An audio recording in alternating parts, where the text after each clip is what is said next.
Hello friends, இப்போது பார்த்தீங்கன்னா கர்த்தருக்குள்ளாக மனைவிகளே கீழ்ப்படிங்கள்னு சொல்கிறாங்க. அதே போல் கர்த்தருக்குள்ளாக புருஷருக்கு கீழ்ப்படிங்கன்னு சொல்கிறாங்க இல்லையா? நீங்கள் கீழ்ப்படிய வேணாம், ஒருத்தருக்கு ஒருத்தர் விட்டு கொடுத்து போனால் வாழ்க்கை நல்லா இருக்கும் இல்லையா? கர்த்தருடைய வார்த்தையும் நிறைவேறும். அதில் உங்களுடைய வாழ்க்கையில் நீங்களும் ஒருத்தருக்கு ஒருத்தர் விட்டு கொடுத்து போகிற அந்த இது இருந்தாலே நீங்கள் நல்லா ஒரு பண்புக்குள்ளேயும் அன்புக்குள்ளேயும் நீங்கள் வரலாம்.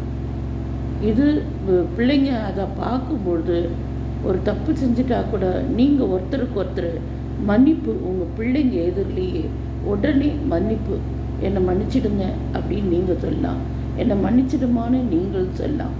அதை பார்க்குற உங்கள் பிள்ளைங்க பரவாயில்லையே, நம்ம அம்மா அப்பாவே இப்படி இருக்காங்களே ஆன்ற அந்த பண்பு அந்த பிள்ளைங்களுக்குள்ள வளர ஆரம்பிக்கும். Thank you friends.